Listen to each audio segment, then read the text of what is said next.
This podcast is brought to you by Craft Beer and Brewing magazine for those that love to make and drink great beer. To learn more or to subscribe, visit beerandbrewing.com or find us on social media at Craft Beer Brew.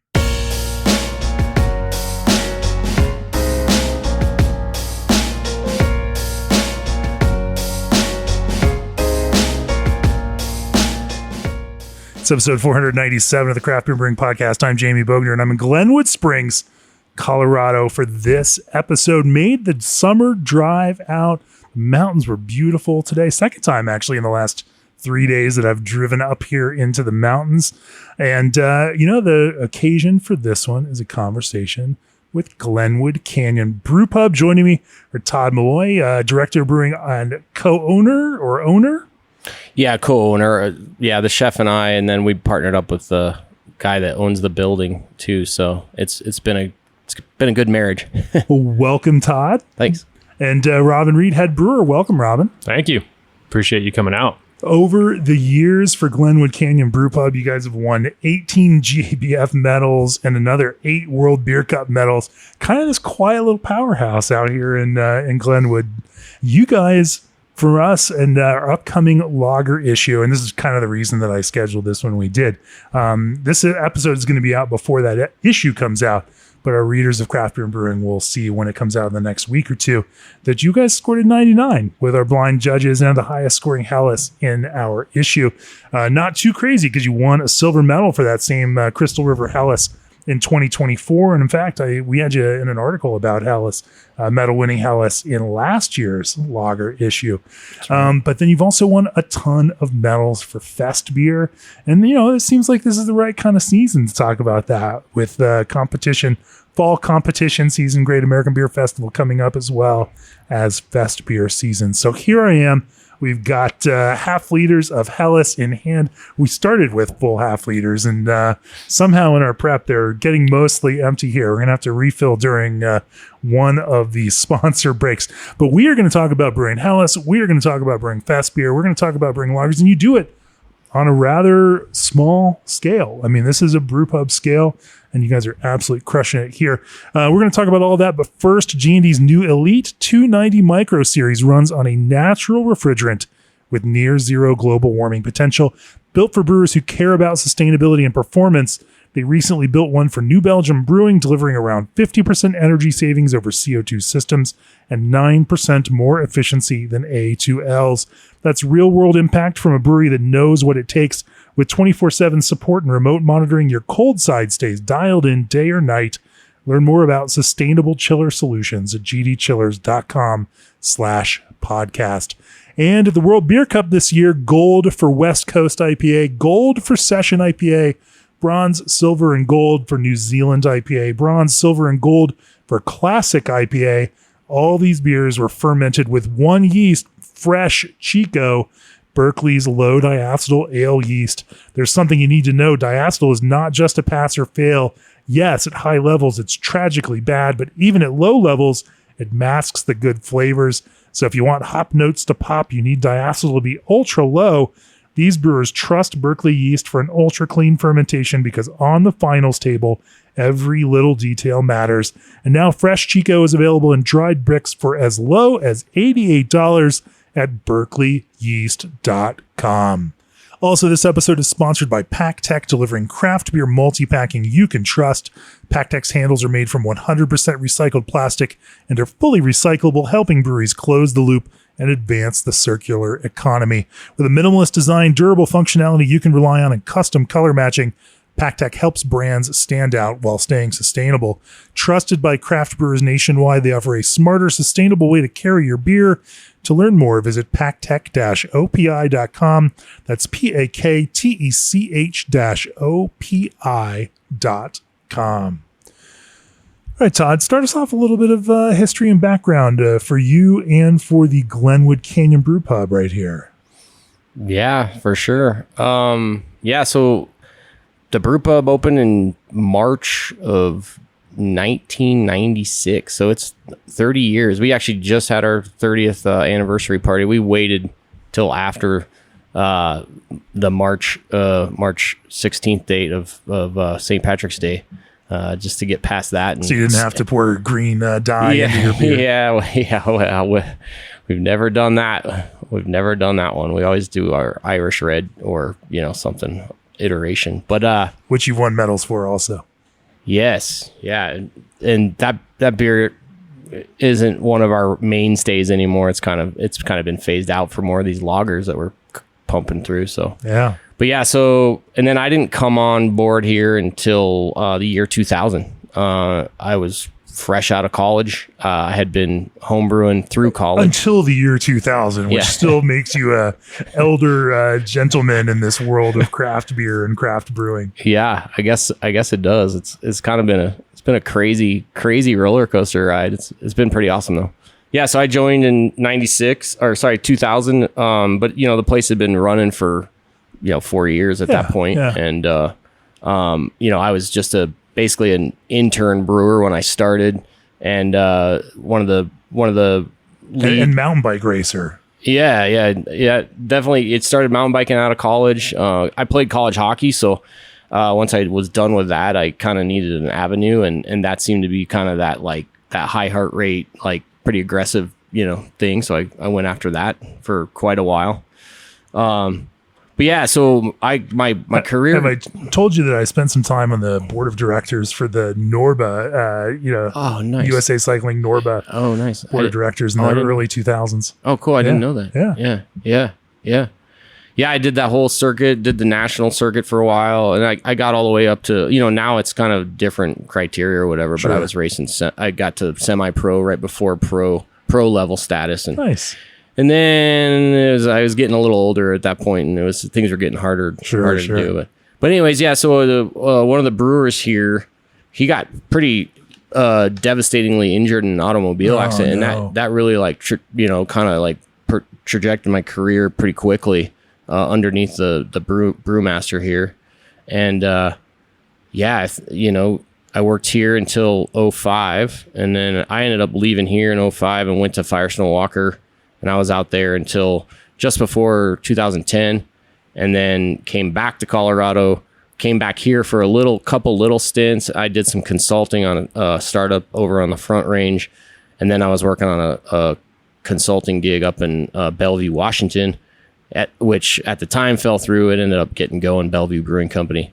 And at that point, I actually headed back to Firestone, and Matt hooked me up with we kind of created a little job for myself that was, we called myself the quality control brewer, the QC brewer. So I kind of bounced between the lab at the time and the brewing floor, broke the bad news to the brewing floor, but did a lot of yeast management, yeast harvesting, pitching, spin downs. We did yeast cell counting, viability counts. I worked with, it was Melanie at the time from Sierra Nevada, super knowledgeable. She was just a bank of knowledge. But yeah, I got to work with, Kevin Davey there. We worked on Pivo together. We worked on 805 together. It was an awesome ride. And then, and then I got the call from Ken Jones, who founded this place with the Carvers out of Durango and the Carvers here in Glenwood. And he was like, "Hey, I think I'm going to retire. You want to come back?" And I was like, "Hell yeah." So I came back, and that was, 2014.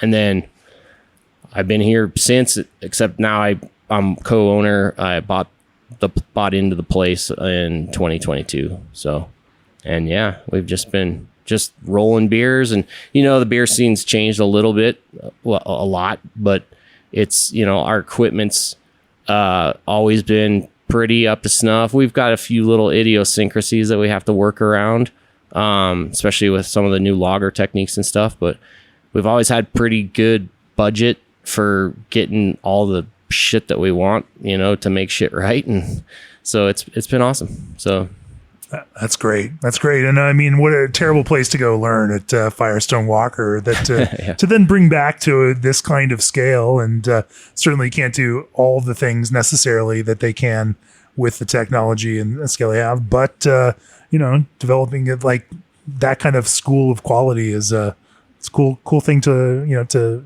add to that resume and to help that brewing journey. Yeah, for sure. Yeah. I mean, the science there and the the attention to detail is just top notch. The scale, super crazy. Some, a lot of nightmares working there on that scale level, but also coming back here, it was kind of like, well, this is easy now. This is kind of just a toy.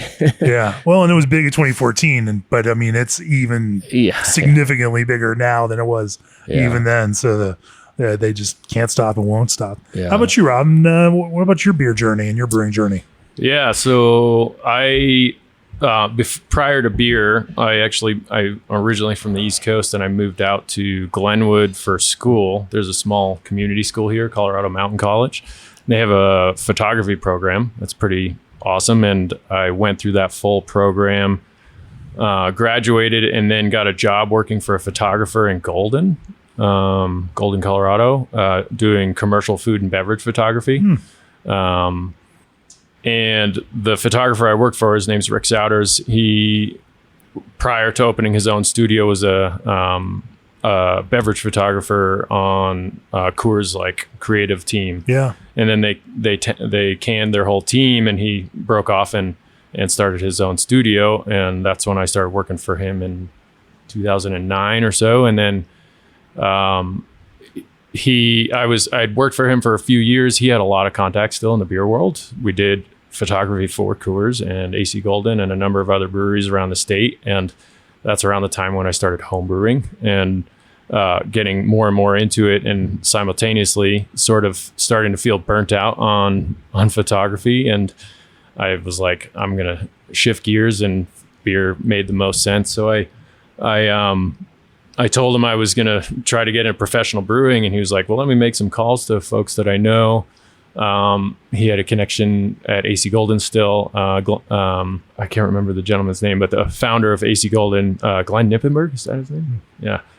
He put me in touch with the director of brewing ops, and they ended up hiring me part-time in packaging.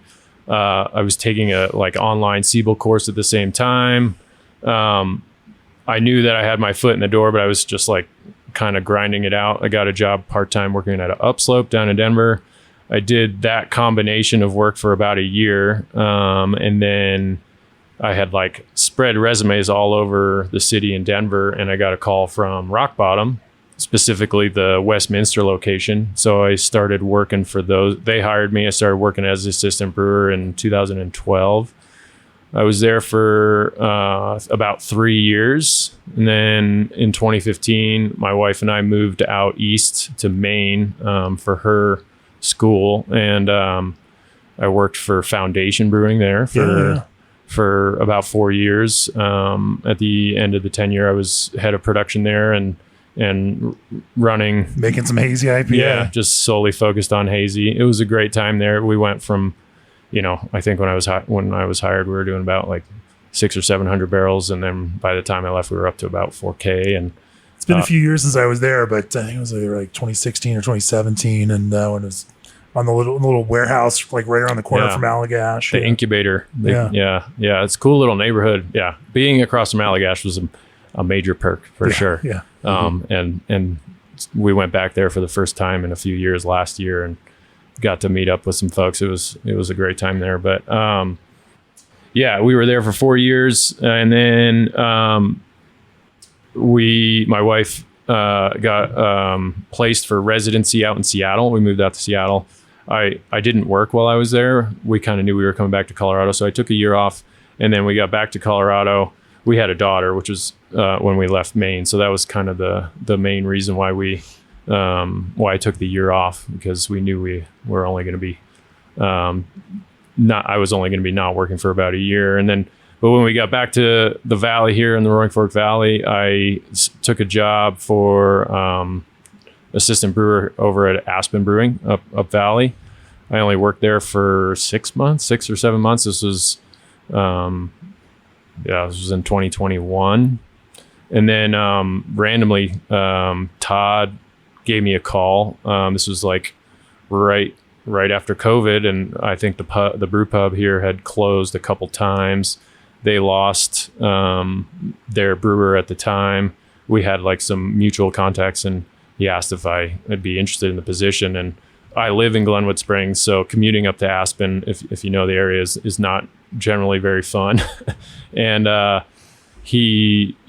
we connected. It's like, hey, come over here and come win some awards with me. Yeah, right. Yeah. I'm going to let you make lager and crush it, and make some of the most award-winning lager that you can possibly make. Yeah, it sounds like a pretty good offer, honestly. For sure, and interesting because kind of a roundabout way. The Brewpub was the first craft brewery that I drank legally in when I was going to Colorado Mountain College. So. Yeah, it was no brainer. I wanted to be close to home, and the Brewpub seemed like the right place to be. I like the Brewpub environment for sure. So, in all honesty, Robin's he's the one that's been just crushing these lagers. This isn't. We've won some medals like in our distant past with lagers, Doppelbock, Munich Dunkel, but we haven't gotten anything for festbier and Helles until Robin came along, and just the acumen and the details in Robin's lager game. And, we've built it together. We've worked on it together, but it's this guy's just, his attention to details. Back-to-back gold medals in festbier in 2024 and 2025 at GABF, and then a silver in Helles in 2024. Yeah, you're right. You win one medal. All right. Great. You win back-to-back golds. Like, yeah, you're doing something there. Yeah. Anyway, let's get into it. Let's talk about how you do that and some of these approaches that you're taking that are delivering that kind of beautiful beers that jump out on the competition table. Before we do that, Oregon hop country is heaven to world-class lager varieties, and Indy Hops is proud to have introduced Oregon's newest lager hop, Lorien, in 2022. Lorien is in a growing list of beers that have found their way to the podium and, more importantly, into the hearts of lager lovers around the country. Discover Indy Hops Lorien. Side effects may include rampant festivities, sales bumps, and exceeded expectations. Indy Hops, life is short. Let's make it flavorful. And if you're like many podcast listeners, you've got a lot of beers at home and your regular fridge is at capacity, enter the Midea 50/50 Flex, the industry's first dual compartment 3-way convertible freezer. Here's what all that means for you. Options. The 50/50 has the power to be all freezer, all fridge, or a little bit of both, but you'll probably want to use those 20 cubic feet as a massive garage-ready beer fridge. You can also change which side the door is on or how you want the shelves to be arranged. The 50/50 totally flexes to fit your life. Plus, it's designed to maintain a stable temperature even in non-climate controlled conditions, so you can crack a cold one even on the warmest days in the man cave. Take your garage to the next level. Check out midea.com/US to get more info about this game changer today. All right, so you want to talk about Helles first, or should we talk about festbier first? Maybe we should just talk about lager brewing in general. Because I imagine there's some common threads on all of these. You guys talk about the kind of system that you're brewing on and the approach that you take to lager in terms of mash strategy, step, decoction, and whatnot. How do you typically approach these lagers on this kind of brew pub scale? Yeah, well, I'm going to let Robin probably take the lead on some of the technique. But the brew house, so when I got back in 2014, in 96, this is the same brew house. We did change the kettle out in 2015 actually. And at that point I did put in some variable frequency drive pumps. But we really haven't changed the brew house much at all. And so Robin's gotten really creative with the way that we're doing it, and I'll let him talk about that. But it's a 10 barrel specific mechanical, just a 2 vessel. There's definitely some strategy involved in what we're doing. So yeah, it's a fairly compact space, but it's super manual. We don't have rakes in the mash tun. Like Todd said, it's a 2 vessel, but we do employ for lagers. We employ generally a 2 or 3 step infusion mash, and so we're mashing in really thick at the start, and then to hit like rough protein rest temperatures for most of the traditional lagers, and then we come on top with hot water more or less doubling the liquor to grist ratio and hitting our sack rest temps, depending on the beer, generally in the low 150s. But but all that happens manually. It's an open top mash tun, so I'm stirring it with a big ass mash paddle, and it's a lot of work, but it's fun. Keeps me relatively in shape. It is a jacketed mash tun, so we do have the ability to technically be like adjusting with heat. We don't really do that more than like making minor adjustments, like a degree here or there. We've schemed about trying to do decoction on it. I think it would be kind of dangerous just because of the open top. And our pumps on the system can't really move mash efficiently. So we'd have to modify things a little bit. But maybe someday we'll get into it. I don't know. I'm not anti decoction by any means, but I do enjoy non-decocted lager too. So, but you squeeze a few steps out of there by adding, rather than using the temperature adjustment using hot water to bring it up there. So yeah, it's just way more efficient and a little more controllable too. Yeah, the steam jacket, we open it up, and then Robin gets stirring everything, and then by the time you get the thing shut down, it's you can either overshoot or undershoot, and then you're opening back up, and it's a little bit of a, but yeah, it's not precise. It's not like we don't even have a temperature probe in the mash tun. We're checking temp manually with a separate probe, and so it's not like you can target 154 and then hit the button, and then when it hits 154 it turns off. It's all just like a little bit by feel, and so hitting mash temps can be a bit of a challenge. I mean, through experience, we've gotten pretty damn good at it, I feel like, but that's kind of what keeps it fun, Hell yeah. Well, and every time we have talking to you about this, I keep thinking that it's like, you feel like, well, we don't have this great equipment, but if you can make medal winning beer doing it this rather difficult and very manual way, then there's hope for everyone else out there that does not have the fanciest equipment and the ability to automate these like decoction transfers and everything. Once again, it's not necessarily about the equipment you have. That can certainly make your brew day nicer and easier. Yeah. But you can make incredibly high quality beer using some, sometimes rudimentary, kinds of systems if you are smart about the way you approach it. Yeah, for sure. And I mean, consistency is good. From his perspective, doing the mashing and all that. I mean, it's critical, right? And I mean, we always wear our red. Our reds. Our reds when we brew our award winners, just because it's like a little bit of little superstition involved. Yeah. But it's definitely like get your game face on. Like, here we go. Yeah, I think honestly the mash tun itself is not that hard to work with, knowing how it functions. But our mill is a little bit difficult. It's a 2-story brew house, and the mill, it's an old Roskamp mill, and it feeds into an elevator, and like the timing of the grain flow coming into the grist case and the mash tun is variable. And so depending on which malt you're using, even just like minor adjustments on the grind on the grist is going to affect how it flows through the mill and then up into the mash tun. So all those little variables are the challenge of like just hitting your mash temp. And so, it takes a lot of like carryover from previous recipes, to like target and hit what you're going for in the mash tun. But other than that, I don't know. I've worked on brew houses that are sometimes oversimplified, and that can be a challenge too. So I don't mind ours. Sure. So that's kind of the basic mash approach to this. Let's talk about Helles first, and then we'll talk about best beer. As you're thinking about Helles, where do you start on that recipe?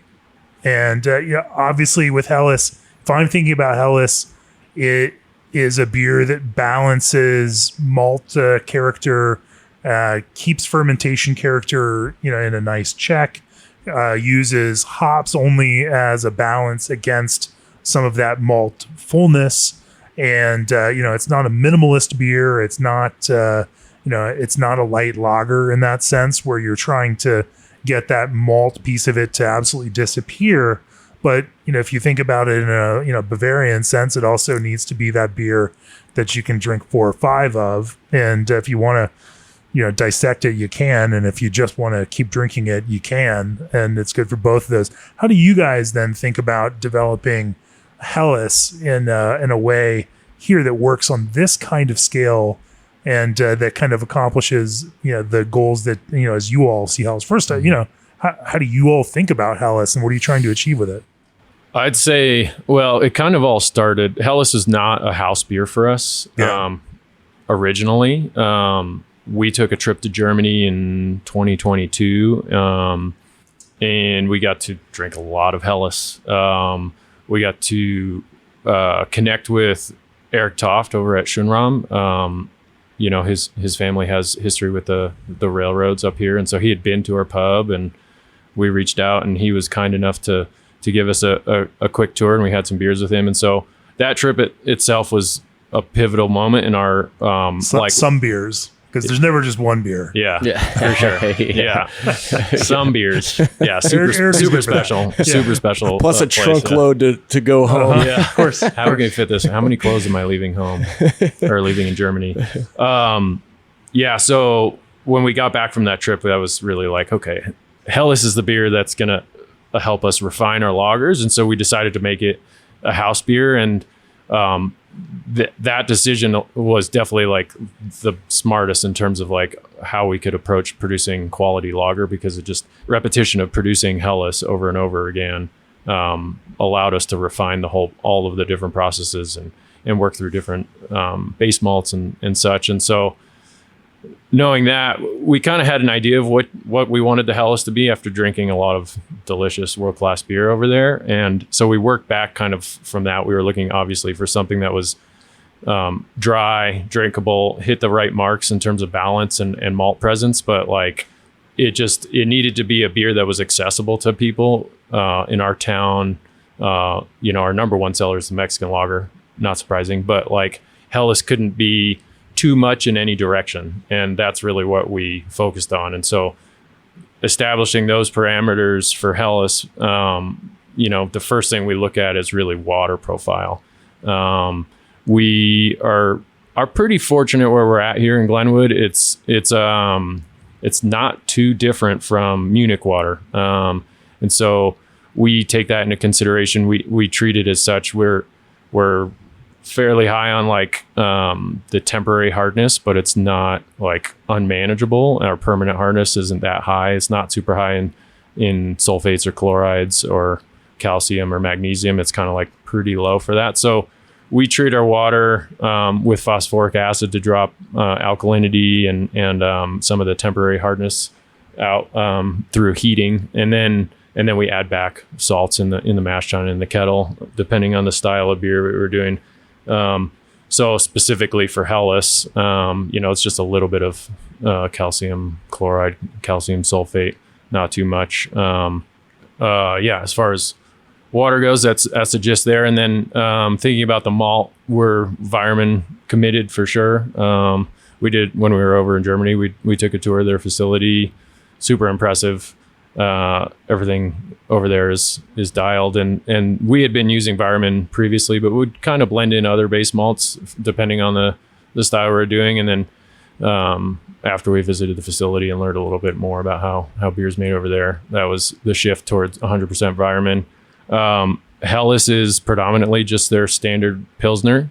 We've experimented with the extra premium pale pills. We've experimented with Barca pills, the floor malted stuff, and the choice to go with just the regular pills goes back to that whole idea of like it not standing out in any specific way. It provides the depth and complexity that we want, but it's not like jumping out at you. Like our fest beer has Barca product in it. I think that pills has a little bit more going on than the Weyermann regular Weyermann pills. And then EPP, we use that in other beers, but we tend to get a little bit more of a sulfur kick off of that. And so we shy away from that on Helles. It's not a style that we want to be like overly sulfury. And we're still learning a little bit about that, just with the yeast that we're using and such. But we do also add a little bit of Bark of Munich into the recipe because we can't do... What kind of percentage of Bark of Munich? We're at around 10%. Oh, okay. Yeah, we're on a 10 barrel system, and it's about a bag. Yeah. We're trying to use whole or half bags for most of the recipes, just because logistically with managing inventory and stuff. But a whole bag fits right in about that 10% mark. And I think, like I said, we're not decoction opposed, but we can't do it here. And so those other darker base malts like Munich, Bark of Munich, Vienna malts, those make their way into a lot of different traditional lagers, and that's kind of how we layer in the complexity prior to getting into the mash tun, obviously. And then there's a little bit of acidulated and carafoam for foam stability and pH adjustment. But yeah, that's the gist of the grist. You go through this mash process with it. Like you said, you're raising temps by adding water and thinning out the mash as you go.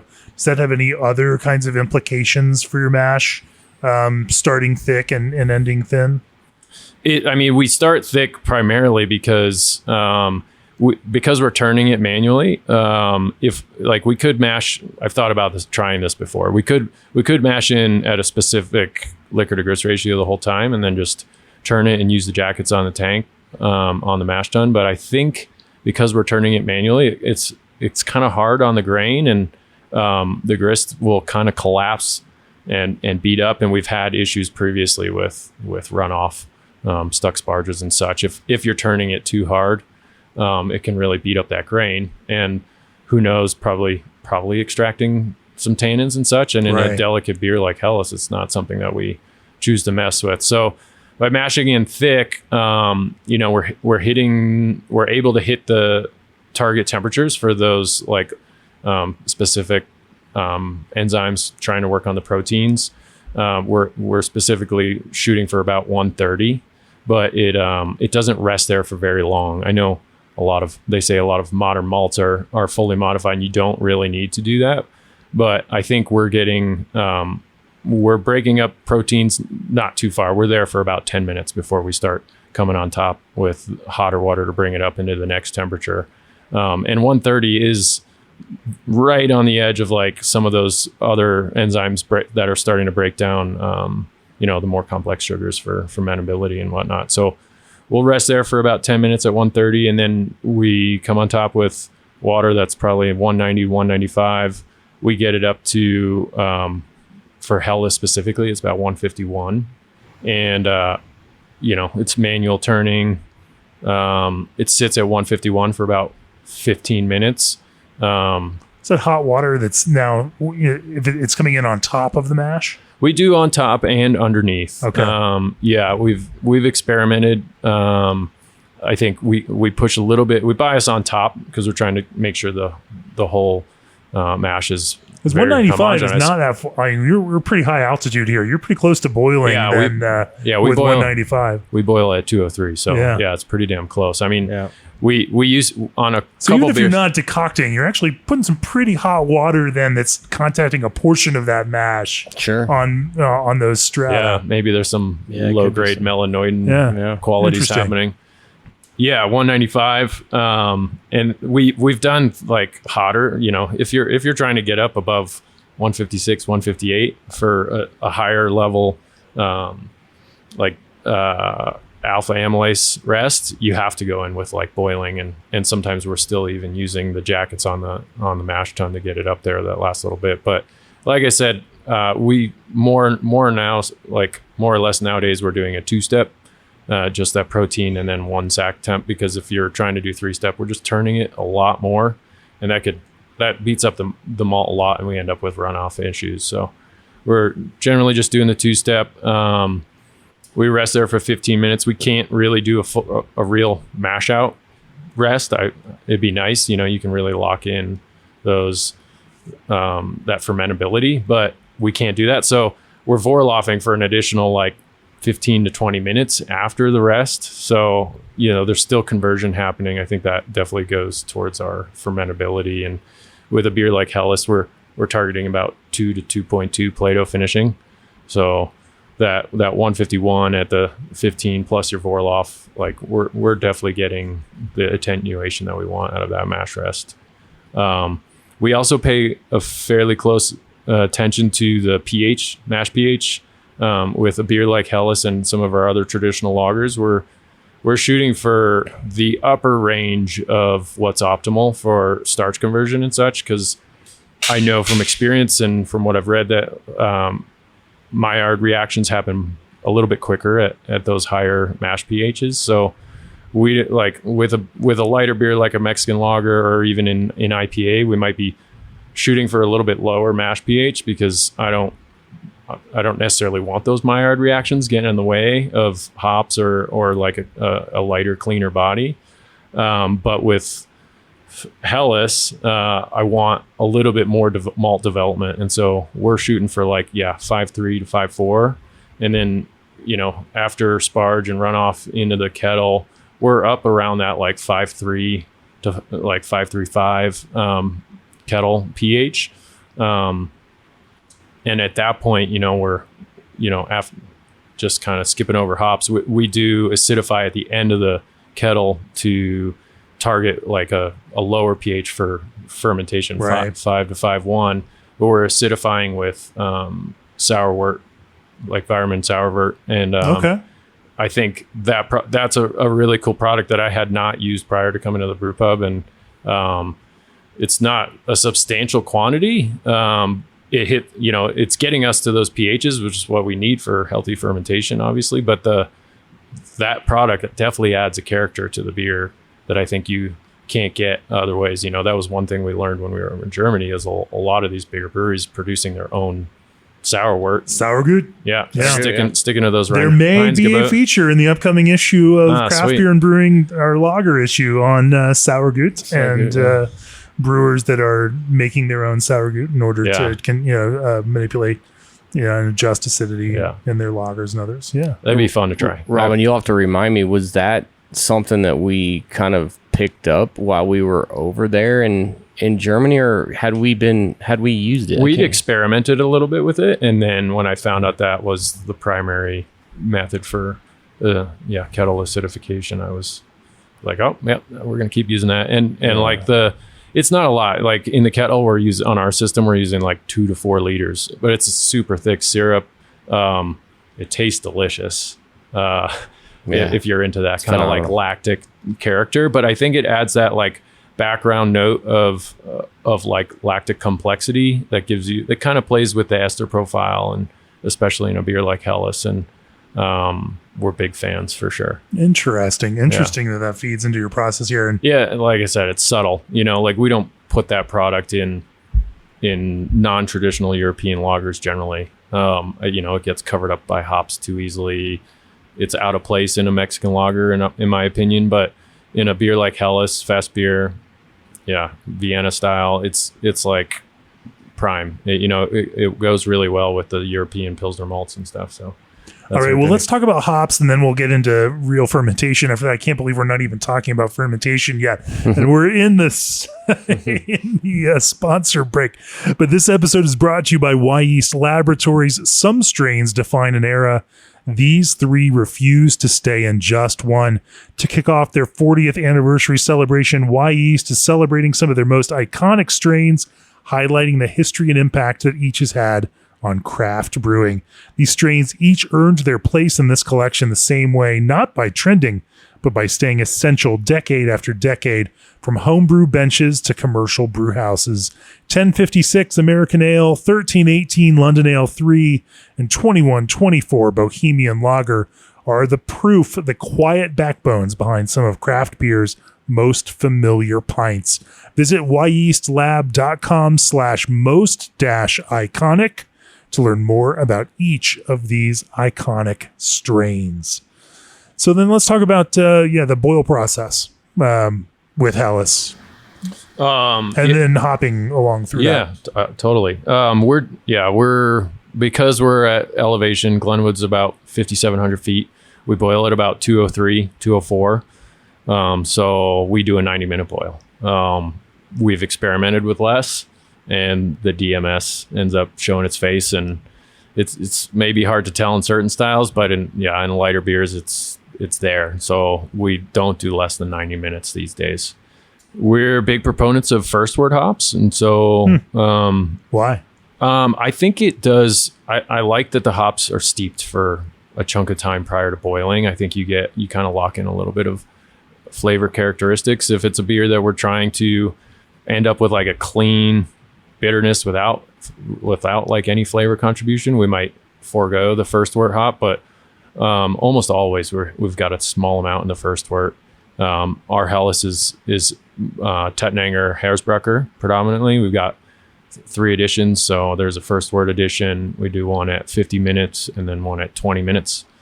It's not that much in the 20-minute edition, so like having that first wort edition does layer in a little bit more hop character without like punching you in the face. Obviously we want them all to shine, but it's all about balance, and we're shooting for around 18, 19 IBUs in the finished beer. I think that we've gone higher and we've gone lower, and I think 18 is for where the beer finishes at around 2 to 2.2.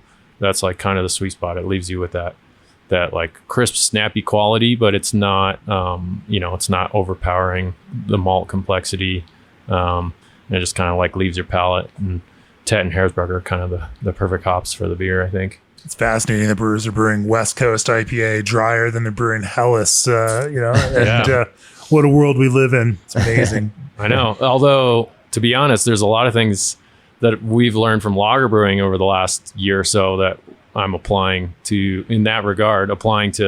IPA. I know a lot of people are focusing on these like super dry, super pale West Coast IPAs, and I love those beers, but a couple of the IPAs we've made recently, I enjoy them finishing at like 2 to 2.2, 2.4 even. Like I think you can float a little more hops on them, and you don't want the malt to get in the way. But yeah, that's like, there's a lot from lager brewing that we push into the other beers for sure. All right, we'll come back to that once we get through the whole lager subject here, because that's I think that's interesting. Yeah.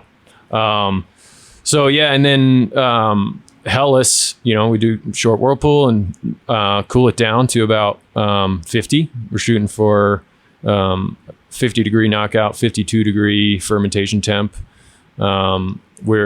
Yeast strain we're using is Berkeley's Fresh Ondex. We've been using that for several years at this point.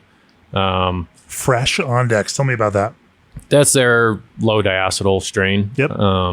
It's not, to my knowledge, it's not edited in any other way. And we've been, prior to using Berkeley, we had used Ondex and super happy with the profile. Ondex is like, it's I don't know, some people bias 3470 as its versatility. I think Ondex is kind of that like backseat versatile lager strain. It's predictable. It might not have quite the range. Like we've experimented with doing, we brew a lot of IPA with lager yeast, but we've shied away from like warmer lager fermentation temps for like IPAs. All our traditional lagers are in the low 50s, but I think if you go too high, the like appley esters do get a little bit out of balance. But we can go really cold with it. One of the big things I enjoy about it is the sulfur production is super predictable, and so it's almost like an easy dial depending on where you want it to be. We're in that 50 to 52 range because it's producing sulfur in a predictable way. At the tail end of fermentation, we're spooning most of our traditional lagers, generally 1 to 2 Plato pre-terminal, sometimes a little earlier. It depends on production schedule and if I want to come in on the weekend. But the sulfur, if you ferment it a little bit warmer, the sulfur blows off a little bit earlier. And so we've played around with lower firm temps. I don't mind fermenting at like 48. It can do that, but then the sulfur takes a little bit longer to kick off, and I find that when you're spooning it that early, it catches a little bit more, and that lingers into the conditioning time of the beer. But that will go away. It just takes a little bit longer, and we're generally shooting for like a 4 to 6 week lagering time, depending on the beer we're doing. Stronger beers are getting longer lagering times, but the Helles specifically gets about 4 to 5 weeks, depending on how it's tasting. And if we ferment it colder, it just takes a little bit longer for that sulfur to clean up. So that's what kind of why we say settled. Clean up. What is your goal for that sulfur? Because I think, a certain amount and a certain quality of that sulfur character is necessary. Like, it's what people associate with the idea of Helles and Pilsner, for that matter. That if it doesn't have some of that sulfur character, then it doesn't feel like especially in something like Helles, the sulfur can provide a structure that the hop bitterness is not necessarily providing. And so, you start looking at other factors like carbonic acid, and this kind of sulfur that fill that role that bitterness might hop bitterness might otherwise play. And they are absolutely necessary and useful in that kind of context. Yeah. Yeah. For us, we're looking for it. We want it to be a background note. We don't want the sulfur to be jumping out. Right. And I think it does a lot for the stability of the beer. Sure. We get Helles and other traditional lagers tasting great after 7 or 8 weeks. I mean, we're in a brew pub, so most of the beer is consumed within a couple months, but even like cans that have been sitting around for an extra couple months are still generally tasting really good. So the sulfur character itself, I think, is not prominent. It's not super prominent in our lagers. We want it to be there. We want it to interplay with the malt and hop complexity esters coming from the yeast, but it's not the shine coming through in the finished beer. But yeah, spooning the tank at the end of fermentation, like I said, we start fermentation in the low 50s, 50 to 52. We're getting to that spooning. We're getting down to about 50% attenuation in about 3 days. We raise the temp up 3 or 4 degrees. That'll help kick off the sulfur a little bit quicker, giving the yeast room to go, and then it only takes another day or two when we're spooning the tank, and for Helles that finishes at 2 Plato. We're probably in the 3 to 4 Plato range when we're spooning it. We, depending on the production schedule for the time of year, if it's a beer that we're trying to harvest off of, we'll spoon it low. We try not to let it get much over 5 psi, just to make sure yeast is healthy. As soon as it's done attenuating, we'll let it sit for an extra day after it hits terminal, just to make sure it's really completely done, give the yeast a little more time to clean up, and then we pull yeast off of it, harvest off of it, or just dump it, and then we'll let we'll crank the spoon setting and let it get up into the like 10 to 15 range, and then after we give it another couple days, and then we start stepping it down, and we'll put head pressure on it. We keep it at 15 psi until the end of its life, until we're serving it, and we step it down. We do like 2 or 3 degrees a day. Try not to crash cool it too fast. Don't want to stress the yeast out. We have had issues where sulfur kind of like rears its head again back at the end of crashing if we go too fast with it. And we're dumping off the tank every day, making sure that any excessive yeast dropping out is coming out of the tank. Our cellar is not perfectly designed also for lagers. We have 3 conical fermenters and 4 dish bottom fermenters, and so dumping off the tanks is not easy if it's in a dish bottom. And so we try not to let the beers sit on the yeast for too long, especially if it's in one of the dish bottoms. But we do have a few conditioning tanks. They're not horizontals, they're verticals, but they're vertical dish bottom, jacketed tanks. And so that's what we lager in. And so as soon as the beer has been crashed all the way, we give it a couple days, make sure the yeast is dropped out, and then we transfer it into a conditioning tank where it starts lagering, and we go for 4 to 6 weeks there. It's a lot of commitment for a brew pub. It is, yeah. It takes a lot of like tank juggling, kind of like shifting production towards a lot of lagers, and then like even not so much in the summer we can get away with rolling different yeast strains, but in the winter when we slow down, it's hard to roll multiple yeast strains. And so having that ability to put the Ondex into other beers, I mean, even our fruit beers, which tend to be really popular, and brewing fruit beers with Ondex. We've made Irish Red with Ondex. Yeah, don't tell anyone. Hey, don't tell the regulars. Oh, come on! You can make IPA with Ondex. You can make Irish Red with Ondex. Yeah. Please, if you can make, no, I was actually last week. I had a great conversation with Mike Hunsacker of Grains of Wrath, and he was telling me, about all of his brewing West Coast. He brewed multiple GABF medal winning West Coast IPAs using Ondex. And, yeah, that's awesome. Yeah, I mean, I like it. And prefers that to something like 3470 because of the positive kind of ester character, small, but the way the complementary kind of ester and sulfur character that it produces actually works really well with what he likes in hops for those beers. And so, yeah, totally.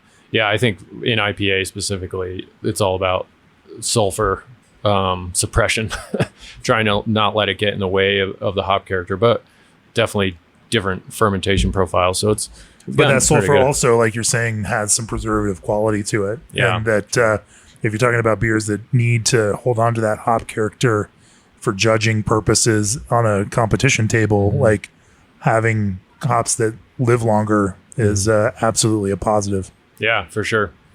I'm even contemplating, we haven't tried it, probably won't be until the fall, but I want to venture into this world of unfiltered hoppy lager and doing quote unquote hazies with high hopping loads, looking for those. Did you listen to the Geist House episode of the podcast? Yeah, that's where I got the idea. I was like, Nova Lager Keller IPA, that's a thing. But I don't know, it'll be a fun thing to play with, but it's, we don't make a lot of hazy IPA, so we'll see. Well, you don't have to. You can just make hazy lager instead. Yeah, that'll work. Well, let's talk about fest beer here. Obviously, a lot of the kind of core lager process is going to be similar for you. And so, where does it start to diverge from that? And when we're talking about fest beer, are we talking about Märzen or are we talking about modern fest beer? We kind of term ours.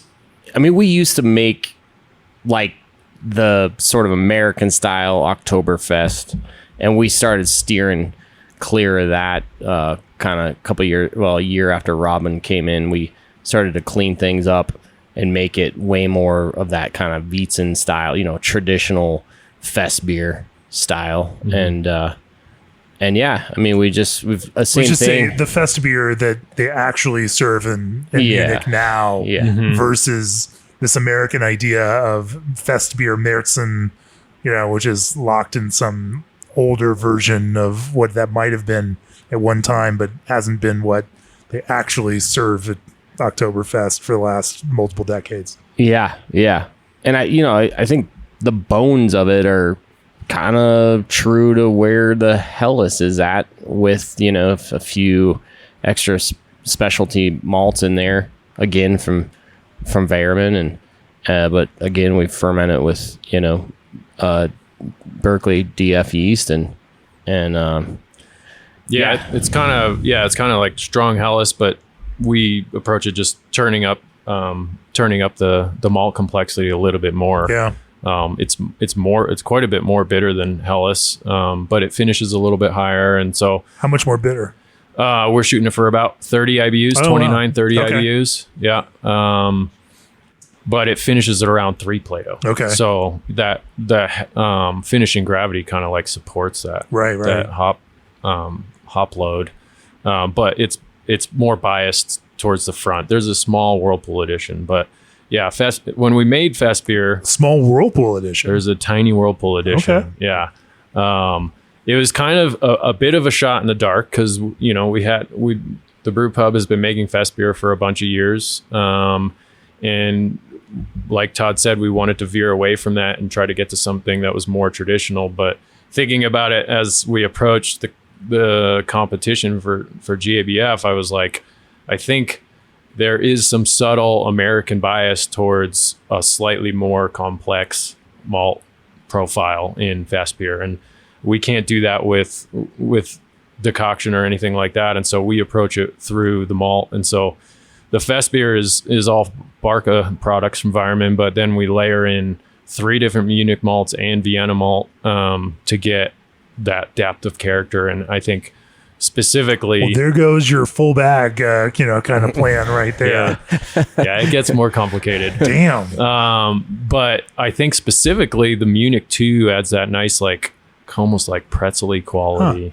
And I think, when I'm drinking fest beer, which unfortunately is only one time a year, but maybe that's why it's special. It's that, like, just that subtle hint of pretzel quality, like fresh baked pretzel. I'm not talking about like stale pretzels out of a bag. But that added layer of malt complexity, I think, is what, at least that's what we thought we were expecting, judges and what they were expecting on the table. And I think it gave us a bit of an edge. And 3 different Munich malts. Yeah, it's Munich 1, Munich 2, and Barca Munich. Oh. Yeah, and then also a bag of Vienna malt. And yeah, I'm not the guy that's always adding like too many malts, especially to a light beer. Like, I don't know, maybe you could achieve the same thing by just using 3 bags of Barca Munich and not the 3 different kinds. But obviously it's working, so we haven't changed the recipe. And I like it where it is. So, we'll see where things go this year. But and we always kind of come in, we always feel like when we're drinking it out of the tank leading into the competition and getting ready for packaging and everything, we always feel like, oh man, did we go over the top on the hop? But I think by the time it's kind of gone through its packaging phase, which this year is a little different for GABF. I mean, we're just talking purely competition sort of planning here, but it's a little shorter duration between actual submission date and judging this year. And so I think we're still arriving at the same hop profile. This one actually finished just slightly higher that we have in tank on gravity. So I think we're gonna be there again. It's tasting pretty wonderful. But yeah, the hop we're always like, man, did we go over the top a little bit here? But by the time it gets there, it seems like the judges are digging it. So yeah, the rough edges are more prominent in the early part of lagering, and then you get to like week 2, week 3, and everything starts to come into harmony, and it's like a totally different beer, and it tastes great. Yeah, the main hops in fest beer are middle fruit and tradition. We kind of layer in those like slightly more floral vibes coming from those hops. I think that plays nicely with the malt character without getting too heavy on the spice and whatnot. Keeps it drinkable. I mean, even for a 3 Plato, a little more Edelstoffy than Augustiner Hell, huh? Yeah, right. Yeah, I mean, for a 3 Plato finishing beer, I think it drinks drier. That 30 IBUs in there definitely helps balance that. And then we do like change the water profile a little bit. It's a little more heavy on the chlorides, so we're trying to soften the mouthfeel a tiny bit with those too, and keep the hops in check. We do filter it too, so that obviously there's a perception change there as well. How does the filtration change the beer? It definitely is going to peel out a little bit of that malt and just the complexity, and then obviously the yeast bite any leftover. What filtration process are you using? So we use a 40x40 Velo pad and frame filter, and yeah, we run it through. We've kind of experimented with different nominal size, but we're running usually 250 micron on our comp beers.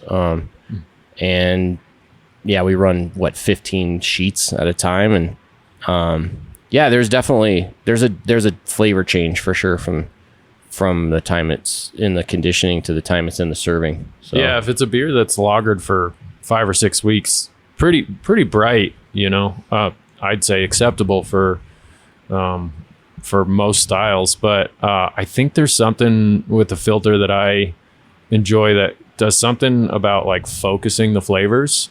And maybe if we had lagered it longer, but I think you could achieve similar things. But I think you get a slight diminishing return, especially on hop character.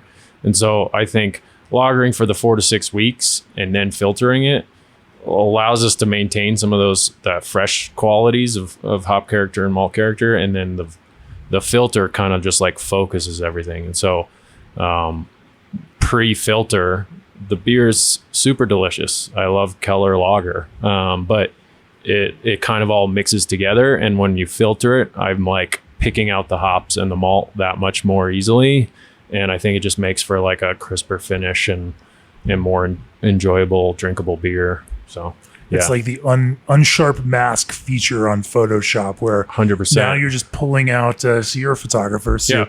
You know what I'm talking about, where it's starting to pull out that kind of contrast and that definition. Mm-hmm. And, and that just... Yeah, it's like it's hard to like I've done obviously filter days are great because you can taste the beer pre and post filter, but it's hard to like envision that when you're like writing a recipe or thinking about the different parts of the process. But on filter day, you really see that difference, and I think filtering for sure is the way to go for us. And we're pretty good at managing oxygen pickup, so there's really like pretty minimal pickup through the filter. We get like less than 20 ppb through the filter going into the tank. Maybe some people would think that, but high. But the beers are pretty stable, and we don't get any kind of oxidized character post filter, for sure. Yeah, and we're filtering. For competition's sake, we try to filter pretty much the week before that the bottle entries are due, and then we're fortunate enough being here in Colorado, we can buzz down there on the final Friday, hope that there's no traffic and get there. But it's, we're doing this hyper fresh, right? So, and then of course, being in a pub environment, we're lucky we're not, we're serving it right out of the tank. So it's pretty nice. Mm-hmm. We align our Best in Beer issue submission deadlines with that GABF entry deadline. And we see a lot of brewers from all over the country now popping up to the office and dropping off their beers for us after they've gone to the Brewers Association warehouse and dropped off their competition entries. And so, it's funny how many people just now fly their beers out or drive their beers out. And, whatever that is, like it can often, shipping is so expensive now that it's actually often cheaper to just fly with a cooler filled with your competition entries and just fly and drop them off in person than it is to like overnight FedEx that stuff. Like, my goodness, the expensive. It's insane. So yeah, then you have the confidence that that it's been handled well. And we're no different. We take the packaging part very seriously. It's totally in line with a lot of other people that have been on the podcast and doing hand bottling, excessive purges, trying to brew fresh. Yeah. What I will say, however, is that the cans of the Hellas that you shipped to us, and you did ship them to us at the magazine, and thankfully it's in state, not too far.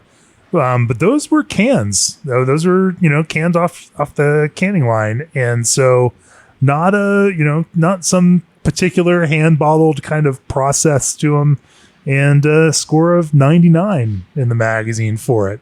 So whatever you're doing also carries through on that. Well, that's good to know. We've got just a little one head filler goose, wild little what do we call it? It's the Gosling. The Gosling, the Ryan. And it does well. We in the very beginning we are pretty crazy around here. Some people would be like, wait a minute, you're a pub brewer and you guys are measuring DO and you're measuring your package airs and all that. And yeah, we have all that stuff here. So something I kind of brought back from Firestone, but so we did that in the very beginning. We still do it time from time to time just to make sure we're up to snuff on our package airs and stuff. So fair. Let's before we get out of this, I want to talk about how lager brewing has impacted your approach to making IPA. Because that little nugget that you threw out there is one that I can't not pursue even further. Tell me about how your medal winning approach to lager brewing has now maybe influenced the way that you approach brewing West Coast IPA in particular. And, we should say it's a competitive market here in Colorado. I drove past Westbound and Down on my way up. They win a lot of medals. Cannonball Creek also drove past Golden on my way up here. They win a lot of medals. There's, Comrade, there's some amazing killer West Coast IPA brewers here that, that are easy.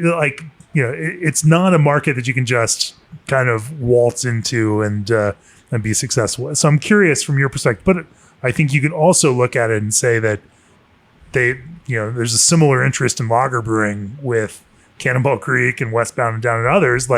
There is also this understanding of the discipline, and I think everyone is probably applying some of this lager discipline to their West Coast IPA. How does that manifest for you? Yeah, we take a lot of cues from those guys, for sure. I mean, it's not that we're shying away from the dry pale IPA that has become so common, and especially in Colorado. Being a pub brewery, like a lot of our regulars would probably prefer some of the older, maybe crystal heavy IPAs, but we do occasionally There's make place those. For those too. Bring them back. Yeah, no, right. I mean, I love a bitter malty IPA every once in a while, but it's definitely not what I prefer to drink when I'm drinking hoppy beer. And it's like the fest beer of IPA compared to your Helles, right? Yeah, right. That's a it's good a little analogy. more bitter. It's a little more sweet. Yeah. It's got all those things, right? Yeah, a little sure. heavier malt character. I mean, Yeah. we can call it American IPA now and, Right. versus West Coast. Sure. Yeah. But the main thing with the lighter, paler West Coast IPAs that we've been making is I'm taking cues from specifically how we make Pilsner in the textural qualities that I think we get from heavy hop loads in the kettle, hot side on Pilsner. Not necessarily speaking to like full like dry hop polyphenol protein qualities, but like our Pilsner, our German Pils has like 5 hop additions in it, and it's pretty close. I think it's about 2 pounds per barrel in the kettle. Like, it's a lot of hops. It's obviously all low alpha hops, but when we're making IPA, like we've made IPA probably every way, West Coast IPA every way you can, with hops at different points in the process. And the ones that I tend to enjoy the most, they're not finishing around 1.5, 1.6. They're finishing around 2 to 2.2, 2.4 even, and they have several hop additions. We're still doing a first wort.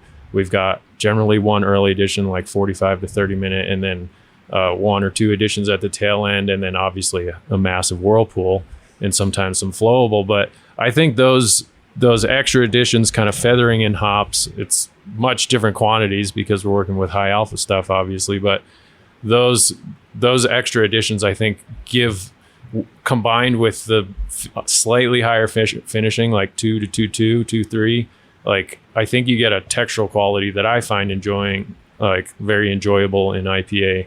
And I think that's come from our experience with like brewing Pilsner, is like there's a textural quality to boiling hops, and we're still using. Do you think that texture quality is from the longer contact time on the hot side? Is it related to specific hop varieties that you find are adding more of that kind of textural character, or some combination? Or is it just this overall higher intensity and higher IBU type of load that you can get away with because you're also bumping up that kind of finishing gravity a little bit? Well, IBUs aren't necessarily much higher. I mean, they used to be. We used to be pretty consistent on our house IPA up to like 70, 75 IBUs, but that's nowadays it's down to like 55 or 60. So bring back 75 IBUs. Come on. I enjoy it. And yeah, I mean but that's the same thing with our Pilsner. Like Joe Stang and I are going to keep banging this drum. Just bring back some of these bitter beers, please. Just even if it's just for us. And we're 45 IBU West Coast IPAs. No, thank you. Yeah. I don't know. I mean, those are the ones that are winning. Some of them. So it's hard. I think I just like both, depending on the time and place, obviously. But we're still trying to use fairly low cohumulin hops on the hot side. So it's a lot of Simcoe. We just started using a bunch of Waimea, which is fairly low cohumulin. We like our New Zealands, and we've got a cold New Zealand style IPA on currently that is all bittered with Waimea, and it's a super clean bitterness, but it's 60 IBUs. It's got a little bit of corn in it. It's dry. But like, so thinking about that in terms of the textures, like we're not trying to overload the kettle with hops that are going to give you a harsh bitterness.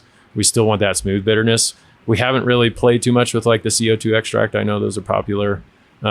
We probably will. I want to do more with that. I always want to play with the new stuff, but I just think having multiple hop additions in there kind of gives you more layers, and like, I'm looking for those like saturation qualities in the hop character. And, before the beers are even getting dry hop, they're extremely expressive, and you're just getting a lot of different complex hop character out of whatever you're using. Citra Mosaic, Nelson, those, all the big ones. I think that's something that's come from our experience brewing Pilsner for sure. It's like the texture. Interesting stuff. All right. What are you gonna say, Todd? Yeah, I mean, I feel like we're still kind of learning, with all of our local guys that are making crushing IPAs, like we're still kind of like trying to figure it out. And I don't know what it is, but we're coming for you. I think because of the lagering that we're doing, and we're getting fresher, better hops now, and we're still not going up to Yakima yet and doing selection and all that, but we're figuring out ways to get the hops we need, and we're figuring out the process, and Robin's working hard, and we took a medal at our state competition this year, which was big for us, and I think we're only getting better. So that's my hope. Good stuff. Well, let's zoom out here as we bring it to a close. You've now, Todd, been involved here with this Glenwood Canyon Brewpub for quite a long time. 26 years with some stints off, from the first time you started working here. Obviously, you spent some time out in California, interspersed there as well. But that's a long time. I mean, that's a long time in this world of craft beer. And to be back here and doing this, and you're still excited about it, and you still love this. You still are pushing things and wanting to be better, wanting to win those medals. What drives you, now 26 years into this, and what keeps you going, and what do you want to achieve next? Yeah, for me, it's changed. At one point, I was where Robin's at with just the details and the recipes, and now I'm doing payroll, and I'm doing insurance, and I'm doing and I do a lot. I still work with him a lot on equipment maintenance, because that's just an ongoing thing, and building maintenance, because we've got a hotel room above us, and but yeah, I think my passion is still, at the end of the day, to just make a crushable beer that the patrons can come in and drink, and I'm a competitive guy. Like, I want to be right up there with the best, and I think that that's what drives me, and I can't be with Robin on the daily doing the details, but he's amazing at it. So what do you want to achieve next here, Robin? I mean, always tweaking, experimenting, trying new products and new styles, but it's been fun. Todd's being modest about his level of experience in the brew house and cold side and stuff. He's super capable and helps a lot. But his willingness to let me like run with the lager specifically has been super valuable and fun for my where I'm at in my career. And I think it translates well for our customers. Like we're a 30-year-old brew pub. I think a lot of people don't expect us to be producing super high quality lager, but there are certain things about high quality lager that are not too different from drinkable qualities of old English styles, which is a lot of what we started with. And I wasn't here drinking all those beers when they were here, but like that in the end is what the brew pub is focused on, is making approachable, drinkable beer. Goes well with our food beer that you can talk about if you want to, but beer that you can drink a lot of and you don't need to talk about if you don't want to. Yep. And we're, here talking about it ourselves because that's what we do. We talk about beer. But if you want to make a Irish red with some Ondex yeast, you can certainly do that too. We will. Yeah, every year. Come by for St. Paddy's Day.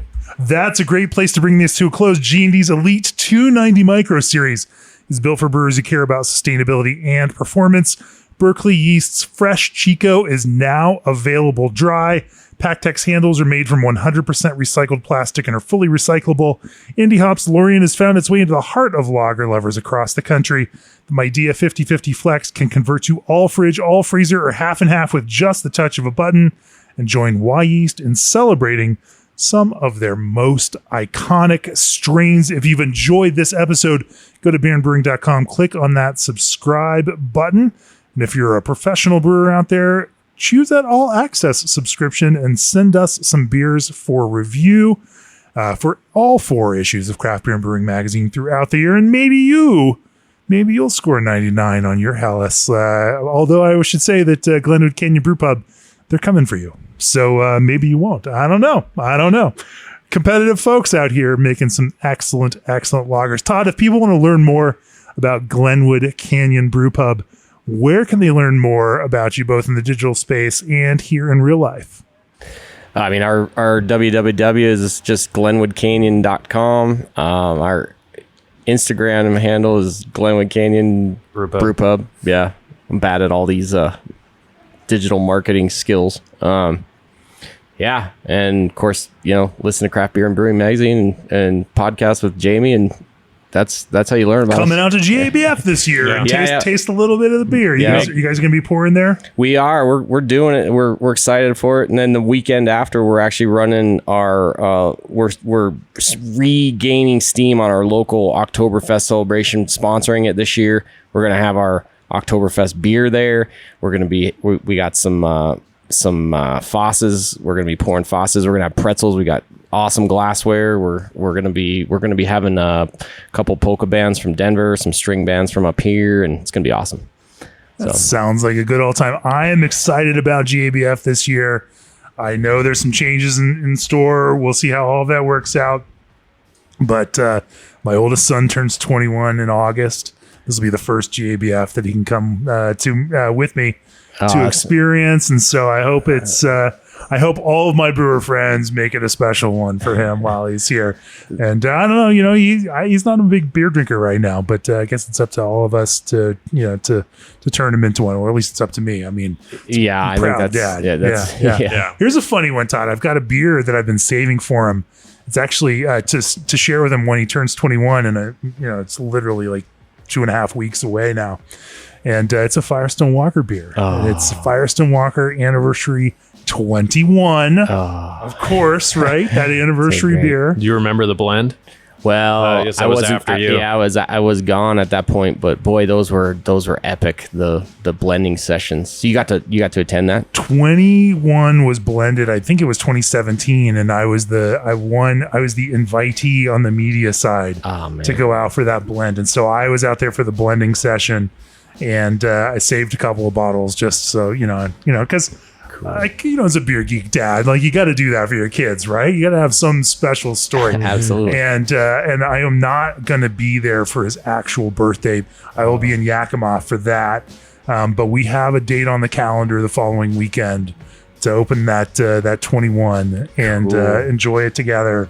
And continue his beer journey, and we'll see where he goes there. Cool. Yeah, and that'll have the history on the back of the blend and everything, so that'll be cool. I may have the little like printout that they wrapped up that has my name on it. Just so just to show him, well, your dad's not like I'm okay. I'm not just that giant dork that I mean I am, obviously, because I'm can't dad. be too cool. Yeah, I'll never be that cool. But it's the common travails of being a parent. But anyway, it's been wonderful to talk with you guys about brewing. The beers are incredible, as judged by our blind judges and judged by the GABF judges, judged by the World Beer Cup judges, all of that. And it's also awesome fun to get out here to Glenwood and taste them in person, because it's a beautiful place. There's hot springs all around us. It's a destination that's worth a visit for anybody that loves beer and loves the outdoors. Anyway, cheers. Cool. Yeah, thanks for coming. Thanks for coming, man.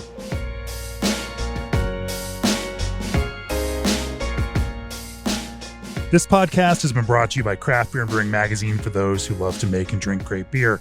To learn more or to subscribe, visit beerandbrewing.com or find us on social media at Craft Beer Brew.